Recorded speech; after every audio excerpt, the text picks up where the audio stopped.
नमस्कार, उत्तराखंड समाचार में आपका स्वागत है। मैं हिना जोशी छेत्री। आइए सबसे पहले नजर डालते हैं आज के मुख्य समाचारों पर। प्रदेश में आज से 80 वर्ष से अधिक उम्र के बुजुर्गों और दिव्यांग मतदाताओं का बैलेट पेपर से मतदान हुआ शुरू। घर बैठे मताधिकार का इस्तेमाल कर पा रहे वोटर्स। 5 फरवरी तक चलेगा अभियान।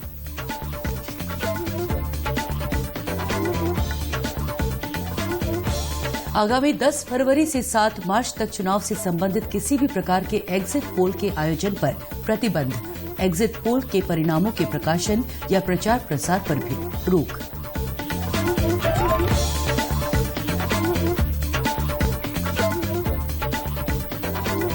प्रदेश में बारिश और बर्फबारी ने बढ़ाई ठिठुरन। चारधाम सहित ऊंचाई वाले इलाकों में हो रही बर्फबारी।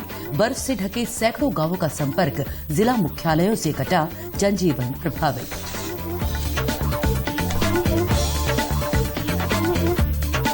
और देश की पात्र आबादी को अब तक लगाए गए 168 करोड़ कोविड रोधी टीके। स्वास्थ्य मंत्रालय ने कहा, पिछले 24 घंटे में लगाए गए 55 लाख से अधिक टीके।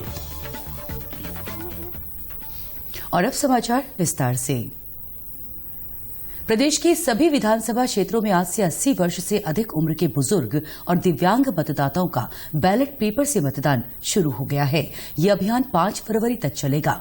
6 फरवरी को रिजर्व रखा गया है और इस दिन छूटे हुए वोटर्स मतदान कर सकेंगे।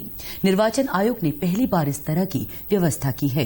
बागेश्वर जिले की कपकोट और बागेश्वर विधानसभा क्षेत्रों में मतदाता टीमों ने घर घर जाकर बुजुर्गों और दिव्यांगों से मुलाकात की और बैलेट पेपर से मतदान किया गया। उनकी वीडियो रिकॉर्डिंग और फोटोज भी टीम बना रही है। सुबह 9 बजे से शाम 5 बजे तक टीमें गांवों में डटी रही। इस व्यवस्था से मतदाताओं को काफी सुविधा हो रही है। वो अपने घर पर रहकर अपने मताधिकार का इस्तेमाल कर पा रहे हैं। बागेश्वर के जिला निर्वाचन अधिकारी विनीत कुमार ने बताया कि बुजुर्ग और दिव्यांगों के लिए बैलेट पेपर से मतदान को 40 टीमें बनाई गई हैं। जिले में 1257 ऐसे मतदाता हैं, जिसमें कपकोट में 443 और बागेश्वर विधानसभा में 814 मतदाता शामिल हैं। उन्होंने बताया कि टीमें 5 फरवरी तक बैलेट पेपर से मतदान कराएंगी। 6 फरवरी के दिन को रिजर्व रखा गया है। इस दिन मतदान से छूटे गए वोटरों तक टीम पहुंचेगी। उन्होंने टीम को सख्त दिशा निर्देश भी दिए हैं। अल्मोड़ा में भी पोस्टल बैलेट मतदान शुरू हो गया है। जिले में मतदान के लिए 165 मतदान पार्टियां बनाई गई हैं। आज जनपद में भारी बारिश और कई स्थानों में बर्फबारी होने से पार्टियां देर शाम तक पहुंचेंगी। चमोली में आज दिव्यांग और बुजुर्ग मतदाताओं ने डाक मतपत्र के जरिए मतदान किया। आज सुबह 7 बजे से भारी बारिश में जिले की तीनों विधानसभा सीटों बद्रीनाथ, कर्णप्रयाग और थराली के लिए 60 पोलिंग पार्टियां गोपेश्वर से रवाना हुई, जिन्होंने दिव्यांग और बुजुर्ग मतदाताओं को डाक मतपत्र के जरिए मतदान कराया। आज जनपद की तीनों विधानसभाओं के 251 दिव्यांग और 80 वर्ष से अधिक उम्र के वरिष्ठ नागरिकों ने डाक मतपत्र से अपने मताधिकार का प्रयोग किया। जिले में कुल 4296 बुजुर्ग और 3101 दिव्यांग मतदाता हैं। अभी आए थे लोग तो वोट डाल दिया मैंने। बीएलओ आए थे ना। नाम कांता देवी है। आज वोट दे दिया है और हमारे घर में लोग हैं। चमोली के जिलाधिकारी हिमांशु खुराना ने बताया कि जो मतदाता आज छूट जाएंगे, उनके लिए अलग से तिथि तय की जाएगी। आज जो हमारा 80 प्लस के उम्र के व्यक्ति हैं और जो दिव्यांगजन हैं, जिनके द्वारा पोस्टल बैलेट की व्यवस्था के लिए ऑप्ट किया गया है, आज हमारी विभिन्न तीनों विधानसभा में करीब 60 टीमें सुरक्षा बल के साथ आज प्रस्थान करी हैं।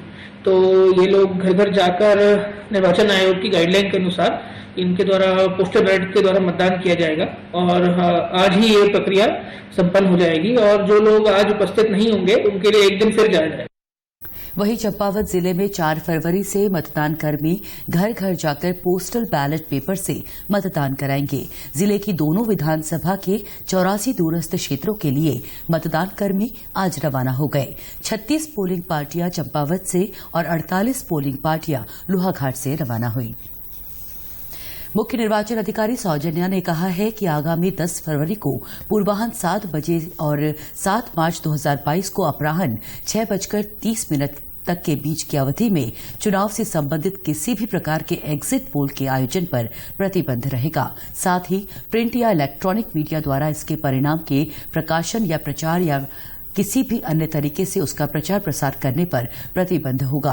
मुख्य निर्वाचन अधिकारी ने कहा कि साधारण निर्वाचनों के संबद्ध मतदान क्षेत्रों में मतदान की समाप्ति के लिए नियत समय पर समाप्त होने वाले 48 घंटों की अवधि के दौरान किसी भी इलेक्ट्रॉनिक मीडिया में किसी भी ओपिनियन पोल या अन्य किसी मतदान सर्वेक्षण के परिणामों सहित किसी भी प्रकार के निर्वाचन संबंधी मामले के प्रदर्शन पर प्रतिबंध रहेगा। प्रधानमंत्री नरेंद्र मोदी कल अल्मोड़ा लोकसभा के सभी विधानसभा क्षेत्रों को वर्चुअली संबोधित करेंगे। भाजपा ने इसकी सभी तैयारियां पूरी कर ली हैं। अलग अलग स्थानों पर हजार की संख्या में कार्यकर्ता वर्चुअल रैली में जुड़ेंगे। कल मुख्यमंत्री पुष्कर सिंह धामी और सांसद अजय टम्टा भी वर्चुअल रैली में शामिल होंगे। सोशल मीडिया पर करीब 10 लाख व्यू का भी टारगेट रखा गया है। अब प्रदेश के लोकसभा क्षेत्रों में प्रधानमंत्री की एक रैली होगी। 6 फरवरी को पौड़ी, 8 फरवरी को टिहरी, 10 फरवरी को हरिद्वार और 12 फरवरी को नैनीताल लोकसभा सीट के सभी विधानसभा क्षेत्रों में प्रधानमंत्री वर्चुअल जनसभा को संबोधित करेंगे। प्रधानमंत्री जी की पूरे उत्तराखंड की 5 की 5 लोकसभाओं में वर्चुअल रैलियां सभी होनी हैं, जिसमें अल्मोड़ा की कल प्रस्तावित है 4 तारीख को, और उसके बाद 6 को हमारी पौड़ी है, 8 को टिहरी है, 10 को हरिद्वार और 12 तारीख को नैनीताल। ये सभी वर्चुअल रैलियां एक जगह से बैठ करके 14 विधानसभाओं में अलग अलग स्थानों पर हमारे लोग और जनता जो 1-1 हजार की परमिशन हमको चुनाव आयोग ने दी है, उसके आधार पर हम व्यवस्थाएं कर रहे हैं। एक लोकसभा में लगभग 50 स्थानों तक हम लोगों की व्यवस्था करने की तैयारियां हैं, जो हम अल्मोड़ा लोकसभा में लगभग कर चुके हैं। प्रधानमंत्री जी दिल्ली से कनेक्ट होंगे और हमारे मुख्यमंत्री जी, प्रदेश अध्यक्ष जी एक ऐसे स्थान को चुनेंगे एक विधानसभा में जहां पर वो लोग बैठ करके संबोधन भी करेंगे और प्रधानमंत्री के साथ सीधे जुड़ेंगे भी। उसके साथ साथ जो 14 स्थान होंगे 14 विधानसभाओं के, उस पर प्रदेश स्तरीय सभी नेता वहां पर एक चीफ गेस्ट के तौर पर रहेंगे और वहां के प्रत्याशी रहेंगे। वहां के उस इलाके के जो भी हमारे सीनियर लीडर्स हैं वो सभी लोग रहेंगे। जैसे हम लोग सभाएं करते हैं उसी तर्ज पर वर्चुअल भी होगी।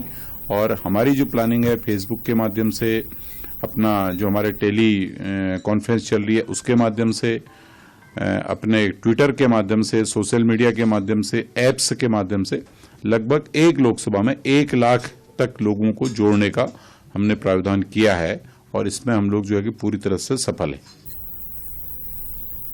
आम आदमी पार्टी के प्रदेश उपाध्यक्ष सेवानिवृत्त major general doctor Chandrakishore Jakhmola ने आज कांग्रेस का दामन थाम लिया है। उन्हें प्रदेश प्रभारी देवेंद्र यादव और प्रदेश संगठन मंत्री मथुरा दत्त जोशी ने कांग्रेस की सदस्यता दिलाई। मेजर जनरल जखमोला जी जो देवभूमि के सपूत हैं और जिन्होंने देश की सेवा में 36 वर्ष आर्मी के ऑफिसर के रूप में इस देश की सेवा करने का काम किया है।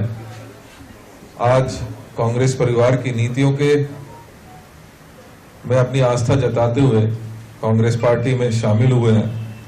मैं मेजर जनरल जखमोला जी का हार्दिक दिल से स्वागत करता हूं और मुझे पूर्ण विश्वास है कि कांग्रेस की नीति जो सबको साथ लेकर चलने की है, जो विकास में विश्वास रखती है, जो लोगों के दुखों में शामिल होकर अपने नीति निर्धारण करती है, ऐसी पार्टी में शामिल होकर निश्चित ही आपकी जो देश सेवा की भावना है उसको और पंख लगेंगे। प्रदेश की 70 विधानसभा सीटों के लिए चुनाव प्रचार प्रसार जारी है। बात करें बागेश्वर जिले की तो यहां 2 विधानसभा क्षेत्र हैं, बागेश्वर और कपकोट। इनमें 2,17,600 मतदाता हैं। आगामी 14 फरवरी को दोनों सीटों के लिए 376 बूथों में मतदान किया जाएगा। मतदान को लेकर सभी बूथों पर बिजली, पानी, शौचालय, रैंप की व्यवस्था कर ली गई है। बागेश्वर और कपकोट विधानसभा में 5 आदर्श और 2 सखी बूथ बनाए गए हैं।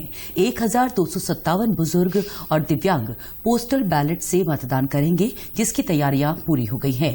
जिले में 14 प्रत्याशी चुनाव मैदान में हैं। बागेश्वर विधानसभा सीट अनुसूचित जाति के लिए आरक्षित है। यहां से भाजपा के चंदन रामदास, कांग्रेस के रंजीत दास, आम आदमी पार्टी के बसंत कुमार और निर्दलीय प्रत्याशी बालकृष्ण चुनाव लड़ रहे हैं।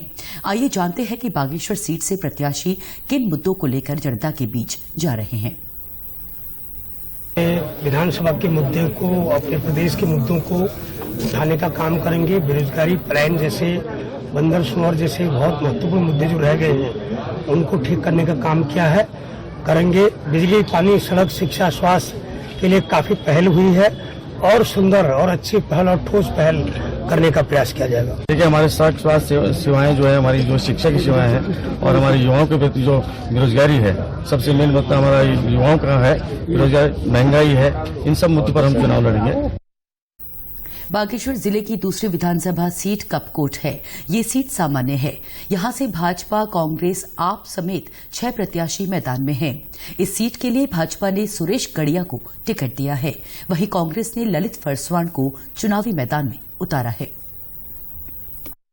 विकास के मुद्दे को लेकर जनता के बीच में हो, क्योंकि 5 साल डबल इंजन की सरकार ने जिस प्रकार से लोगों को दिग्भ्रमित करा, छलने का काम करा और जो हमारे अपने पूर्व के काम थे उन्हीं का लोकार्पण और शिलान्यास करा, उसको जनता के बीच में रखकर वोट मांगे।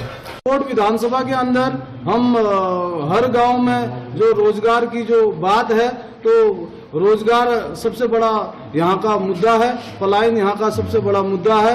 और यहाँ पर जो मोदी जी ने कहा आत्मनिर्भर भारत बनाएंगे, तो हमने एक नारा दिया है कि हम आत्मनिर्भर गांव बनाएंगे। तो आत्मनिर्भर गांव बनाने के लगातार कोशिश चल रही है। प्रदेश में मौसम ने एक बार फिर करवट ली है। आज राज्य के अधिकांश हिस्सों में सुबह से ही बारिश हो रही है, जबकि उच्च हिमालयी क्षेत्रों में बर्फबारी हुई है।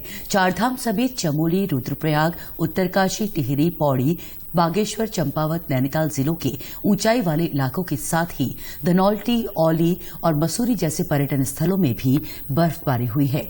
आइए जानते हैं चंपावत जिले से मौसम का हाल अपने सहयोगी चंद्रबल्लभ ओली से। मौसम विभाग का पूर्वानुमान चंपावत जिले के लिए बिल्कुल सटीक साबित हुआ। जिले के ऊंचाई वाले स्थानों में बर्फबारी, जबकि निचले स्थानों में बारिश जारी है। अभी आप देख सकते हैं मेरे पीछे किस प्रकार से बर्फबारी हो रही है। जिले के देवीधुरा, खेतीखान, नरसिंहनाड़ा, मायावती, एवटमांट, लोहाघाट, चंपावत सहित ऊंचाई वाले स्थानों में अभी भी बर्फबारी चल रही है, जिस कारण ठंड बढ़ गई है। चंद्रबल्लभ ओली, दूरदर्शन समाचार। पर्वतीय जिलों के कई गांव, खेत खलिहान और पैदल रास्ते पूरी तरह से बर्फ से ढक गए हैं। बाजारों में भी सन्नाटा पसरा हुआ है। कई गांवों का संपर्क जिला मुख्यालयों से कट गया है। बर्फबारी के चलते इन क्षेत्रों में जनजीवन पर व्यापक असर पड़ा है। लोगों के रोजमर्रा के कामकाज प्रभावित हो गए हैं। उन्हें बिजली और पानी का संकट भी झेलना पड़ रहा है। बर्फबारी से गांवों में बिजली का संकट गहरा गया है। मौसम विभाग के मुताबिक कल तक बारिश और बर्फबारी का ये दौर जारी रहेगा। कहीं कहीं भारी बारिश और बर्फबारी भी हो सकती है। भारी बारिश की संभावना को देखते हुए जबरदस्त ठंड पड़ने के भी आसार हैं। और ये बारिश जो हल्की से मध्यम तो सारे प्रदेश में है, आज भी रहेगी और कल भी रहेगी। लेकिन अगर इंटेंसिटी की बात करें तो थोड़ा आज गढ़वाल क्षेत्र के लिए खासकर तो आज ज्यादा वो रहेगी। तो एका दुक्का जगह में जो गढ़वाल क्षेत्र के जनपद हमारे हैं, तो उनमें आप देखेंगे कहीं कहीं पर भारी बारिश या भारी बर्फबारी भी जो है 2500 मीटर या उससे अधिक वाले जो ऊंचाई के क्षेत्र हैं उसमें वो देखने को मिलेगी। इसके साथ ही जब आप कल जाएंगे तो गढ़वाल क्षेत्र में थोड़ी जो इंटेंसिटी है, तीव्रता वो कम हो जाएगी। हल्की मध्यम लेकिन कल भी रहने वाली है ज्यादातर जगहों में। कुमाऊं क्षेत्र की बात करें तो आज कुमाऊं क्षेत्र में हल्की से मध्यम तो आज भी मिलनी है ज्यादातर जगहों में। लेकिन जो मेन एक्टिविटी है हैवी या वेरी हैवी रेन्स की या स्नोफॉल की अगर बात करें जो कुमाऊं क्षेत्र है, तो मैं कहूंगा कि आज शाम रात से लेके और कल दिन तक का जो समय है तो वो इम्पोर्टेंट रहेगा। उसी दौरान जो है कुमाऊं क्षेत्र में हैवी से वेरी हैवी जो रेन है या स्नोफॉल है तो वो कुछ जगहों तक में मिलेगी। डिस्ट्रीब्यूशन भी उसका थोड़ा ज्यादा रहेगा। स्वास्थ्य मंत्रालय ने कहा है कि देश की पात्र आबादी को अब तक 168 करोड़ कोविड रोधी टीके लगाए जा चुके। चुके हैं। मंत्रालय ने एक ट्वीट में कहा है कि भारत कोविड के खिलाफ लड़ाई में एक और उपलब्धि हासिल करने के लिए तेजी से आगे बढ़ रहा है। पिछले 24 घंटे में 55 लाख से अधिक टीके लगाए गए। अब तक पात्र लोगों को 1,34,00,000 से अधिक एहतियाती टीके भी लगाए जा चुके हैं। इस बीच 4,77,00,000 से अधिक किशोरों को भी कोविड का पहला टीका लगाया जा चुका है। स्वास्थ्य मंत्रालय के अनुसार पिछले 24 घंटों के दौरान देश में कोविड संक्रमण के 1,72,433 नए मामले दर्ज किए गए। स्वस्थ होने की दर 95.14% हो गई है। इस बीच केंद्र ने देश के विभिन्न हिस्सों में सभी शिक्षण संस्थान फिर से खोलने के लिए संशोधित दिशा निर्देश जारी किए हैं। शिक्षा मंत्रालय ने राज्य और केंद्र शासित प्रदेशों की सरकारों से कहा है कि वे अपने स्तर पर निर्णय करें कि लॉकडाउन के बाद स्कूल आने के लिए विद्यार्थियों के माता पिता से सहमति लेने की आवश्यकता है या नहीं। कोरोना महामारी की तीसरी लहर के बीच उच्चतम न्यायालय ने इस वर्ष इंजीनियरिंग में स्नातक अभिक्षमता परीक्षा यानी गेट 2022 स्थगित करने से आज इनकार कर दिया। न्यायालय ने कहा है कि परीक्षा में देरी से विद्यार्थियों में उथल पुथल और अनिश्चितता की स्थिति उत्पन्न हो सकती है। न्यायालय ने यह भी बताया कि कोरोना की पहली और दूसरी लहर तीसरी से अलग थी और हाल के दिनों में सरकारी संस्थानों द्वारा आयोजित 20 परीक्षाओं को इसी कारण स्थगित करना पड़ा था। उच्चतम अदालत से स्वीकृति मिलने के बाद गेट 2022 परीक्षा अब निर्धारित कार्यक्रम के अनुसार आयोजित होगी, जिसमें विद्यार्थियों को व्यक्तिगत रूप से उपस्थित होना होगा। परीक्षा पे चर्चा की 5वीं कड़ी में भाग लेने के लिए पंजीकरण कराने की आज आखिरी तारीख है। परीक्षा पे चर्चा परस्पर संवाद पर आधारित कार्यक्रम है, जिसमें देश विदेश के छात्र, उनके अभिभावक और शिक्षक प्रधानमंत्री नरेंद्र मोदी के साथ परीक्षा के तनाव को दूर करने के तौर तरीकों पर चर्चा करते हैं। पिछले वर्ष की तरह इस वर्ष भी इस कार्यक्रम को ऑनलाइन रखा गया है। कार्यक्रम के लिए 9वीं से 12वीं कक्षा तक के विद्यार्थियों, शिक्षकों और अभिभावकों का चयन ऑनलाइन प्रतियोगिता के माध्यम से किया जाएगा। प्रदेश के समाचारों में आज बस इतना ही। चलते चलते मुख्य समाचार एक बार फिर। प्रदेश में आज से 80 वर्ष से अधिक उम्र के बुजुर्गों और दिव्यांग मतदाताओं का बैलेट पेपर से मतदान हुआ शुरू। घर बैठे मताधिकार का इस्तेमाल कर पा रहे वोटर्स। 5 फरवरी तक चलेगा अभियान।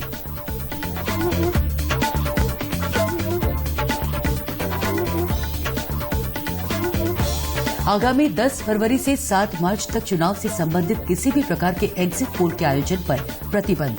एग्जिट पोल के परिणामों के प्रकाशन या प्रचार प्रसार पर भी रोक।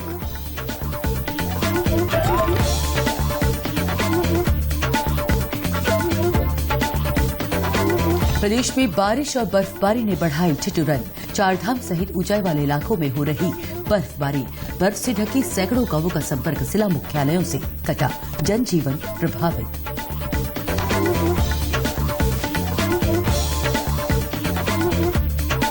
और देश की पात्र आबादी को अब तक लगाए गए 168 करोड़ कोविड रोधी टीके। स्वास्थ्य मंत्रालय ने कहा पिछले 24 घंटे में लगाए गए 55 लाख से अधिक टीके। प्रदेश से जुड़ी अपडेट्स के लिए आप हमसे सोशल मीडिया के माध्यम से भी जुड़ सकते हैं। हमारा ट्विटर हैंडल है DD_News_देहरादून। हमारा फेसबुक पेज है DD News उत्तराखंड और हमारे YouTube channel DD News Uttarakhand को भी आप सब्सक्राइब कर सकते हैं। कोरोना संक्रमण से बचने के लिए मास्क का अनिवार्य रूप से और सही ढंग से प्रयोग करें। साथ ही सामाजिक दूरी का ख्याल रखें। नियमित रूप से हाथ धोएं और याद रखें, कोरोना को हराना है, मास्क जरूर लगाना है। साथ ही अगर आपने अभी तक वैक्सीनेशन नहीं कराया है तो आप भी जल्द से जल्द वैक्सीनेशन करवाएं और खुद को और देश को सुरक्षित रखें। नमस्कार।